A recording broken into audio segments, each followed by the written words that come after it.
Hello दोस्तों, Ponting classes YouTube channel में आप सभी लोगों का स्वागत है।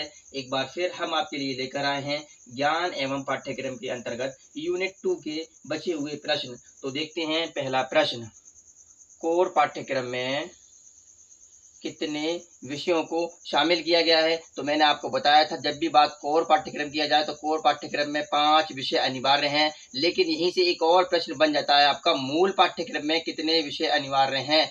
तो मूल पाठ्यक्रम में आपके 6 विषय हैं, बस थोड़ा सा ही अंतर है। कोर पाठ्यक्रम में 5 हैं और मूल पाठ्यक्रम में 6। अगर आप इस तरीके से याद नहीं कर सके तो आप हिंदी वर्णमाला के अक्षरों से भी याद कर सकते हैं। जैसे कि हिंदी वर्णमाला में का अक्षर जो है आपका वो माँ से पहले आता है, इसीलिए पहले आता है, उसमें कम है, और माँ बाद में आता है इसीलिए उसमें 6 हैं। प्रश्न है आपका, घर ही शिक्षा का सर्वोत्तम स्थान और बालक की प्रथम पाठशाला है। तो जैसे मैंने आपको बताया था बीच बीच के शब्द आपको पकड़ने होंगे। सर्वोत्तम स्थान और बालक की प्रथम पाठशाला, ये पेस्टोलॉजी ने कहा था।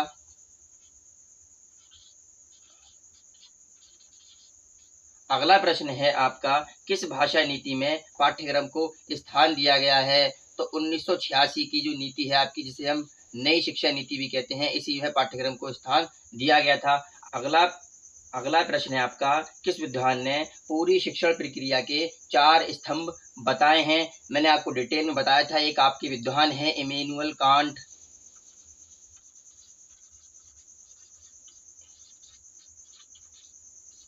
इमैनुअल कांट जिन्होंने पूरी शिक्षण प्रक्रिया के 4 स्तंभ बताए हैं। इन्होंने एक वातावरण को भी साथ में ले लिया था, वरना आम तौर पर आपके शिक्षण प्रक्रिया के 3 ही स्तंभ होते हैं, शिक्षक, शिक्षार्थी, पाठ्यक्रम, लेकिन उन्होंने वातावरण को भी साथ में ले लिया था। अगला प्रश्न है आपका, वंशानुक्रम का पूरक कौन है। वंशानुक्रम का पूरक वातावरण है।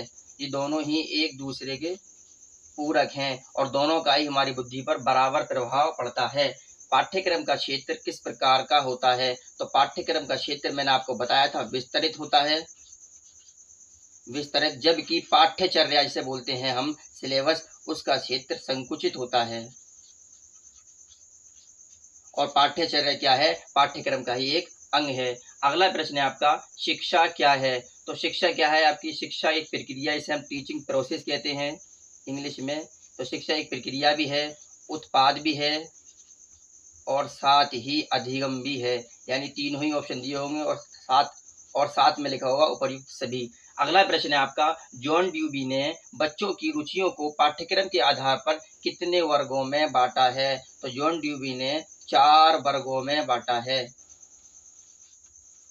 कुछ प्रश्नों को आपको याद ही करना पड़ेगा। बाल आधारित पाठ्यक्रम छात्रों को किस प्रकार का ज्ञान प्रदान कराता है। तो बाल आधारित पाठ्यक्रम जीवन मूल्यों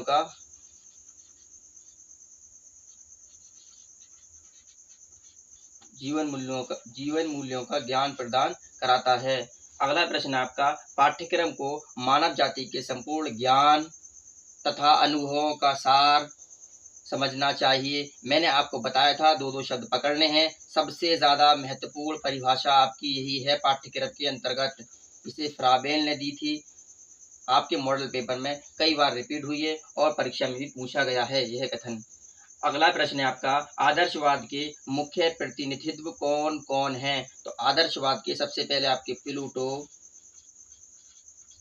उसके बाद हैं कांट और उसके बाद हैं आपके रॉस।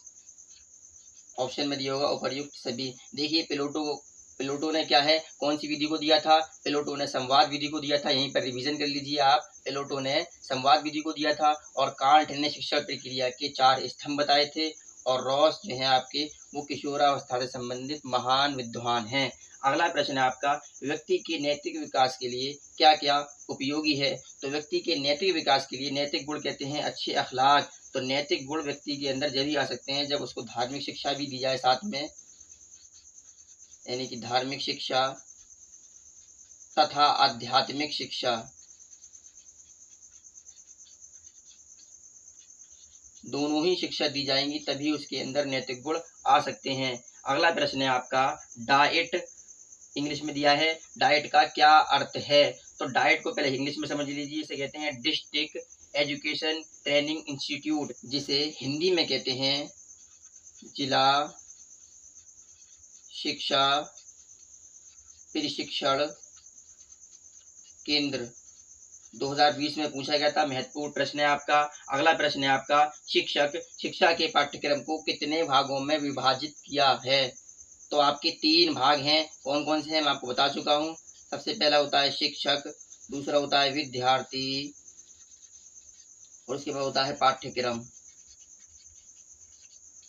अगला प्रश्न है आपका, एक इकाई में कितने पाठ होते हैं? तो एक इकाई में आपके 4 पाठ होते हैं, 2020 में पूछा गया था। अगला प्रश्न है आपका, पाठ्यक्रम विकास के लिए किसकी आवश्यकता होती है? तो पाठ्यक्रम विकास के लिए ज्ञान की आवश्यकता होती है। जब तक ज्ञान ही नहीं आप पाठ्यक्रम विकास नहीं कर सकते। मैंने आपको बताया भी था पाठ्यक्रम विकास किसे कहते हैं। समय के साथ पाठ्यक्रम में बदलाव ही पाठ्यक्रम विकास कहलाता है, जिससे कि हम आधुनिकता से पीछे न रह जाएं। अगला प्रश्न है आपका, पाठ्यक्रम शब्द को किस भाषा से लिया गया है? मैंने आपको बताया भी था। देखिए कई बार क्वेश्चन आपका ये रिपीट हुआ है। लैटिन भाषा से लिया गया है। और कौन से शब्द से लिया गया है? क्यूरेरे, जिसका अर्थ होता है दौड़ का मैदान। दौड़ का मैदान। अगला प्रश्न है आपका, किसने कहा उत्तम साध्य के लिए उत्तम साधन होना चाहिए? ये कथन किसका है? तो मैंने आपको बताया था महात्मा गांधी जो है वो व्यावसायिक शिक्षा के समर्थन में थे। तो उत्तम साध्य यानी अच्छे लक्ष्य तक पहुंचने के लिए अच्छे मार्ग का होना जरूरी है। तो महात्मा गांधी ने कहा था।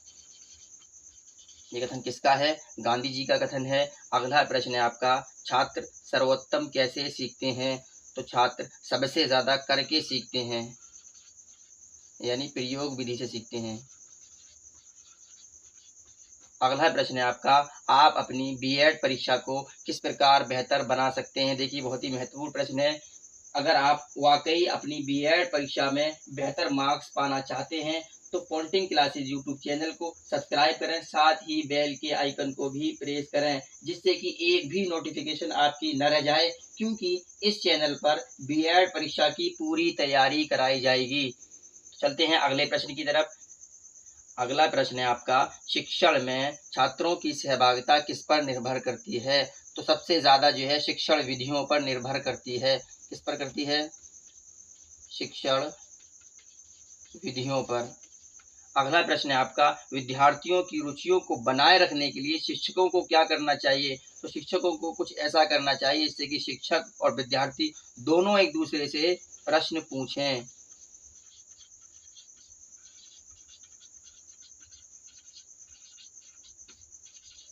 दोनों एक दूसरे से प्रश्न पूछें। अगला प्रश्न है आपका, एनसीएफ 2005 की राष्ट्रीय संचालक समिति के अध्यक्ष कौन थे? बहुत ही महत्वपूर्ण प्रश्न है। देखिए आपका मैंने आपको बताया था पिरो यशपाल। अगला प्रश्न है आपका, एनसीएफ 2005 किसके द्वारा तैयार की गई थी? तो यह एनसीईआरटी संस्था के द्वारा तैयार की गई थी, एनसीईआरटी। अगला प्रश्न है आपका, एनसीईआरटी की कार्यकारिणी बैठक को कब बुलाया गया था? बहुत ही महत्वपूर्ण प्रश्न है, शायद 2020 में पूछा भी गया था। तो इसे 14 जुलाई 2004 को बुलाया गया था। एक और प्रश्न बन सकता है आपका कि एनसीईआरटी की बैठक कितने दिन तक चली थी? तो 14 जुलाई से लेकर 19 जुलाई यानी 5 दिन तक ये बैठक चली थी। अगला प्रश्न है आपका, एनसीएफ 2005 किन कक्षाओं से संबंधित है? आपका 1 से लेके कक्षा 1 से 12 तक की कक्षाओं से संबंधित है। अगला प्रश्न है आपका, प्राथमिक शिक्षा कितने वर्ष तक के बच्चों के लिए आवश्यक है? तो 6 से 14 वर्ष तक के बच्चों के लिए अनिवार्य है। 6 से 14 वर्ष तक के बच्चों के लिए अनिवार्य है। अगला प्रश्न है आपका, शिक्षण प्रक्रिया में सबसे ज्यादा महत्वपूर्ण कौन है? तो टीचिंग प्रोसेस जो होता है आपका, उसमें सबसे ज्यादा महत्वपूर्ण सबसे ज्यादा महत्व टीचर को दिया जाता है, यानी शिक्षक सबसे ज्यादा महत्वपूर्ण शिक्षक है। अगला प्रश्न है आपका, एज ऑफ प्योबर्टी किसे कहते हैं? तो एज ऑफ प्योबर्टी आप पूर्ण किशोरावस्था को कहते हैं। पूर्ण किशोरावस्था को एज ऑफ प्योरिटी कहते हैं। अगला प्रश्न है आपका, बालक के विकास की प्रक्रिया या शुरुआत कहाँ से होती है? वो जन्म से पूर्व, जिसे हम गर्भधान कहते हैं, यानी गर्भधान से ही बालक के विकास की प्रक्रिया शुरू हो जाती है। तो इसी के साथ ही मिलते हैं एक नई वीडियो में फिर से एक नए टॉपिक के साथ। तब तक के लिए जय हिंद।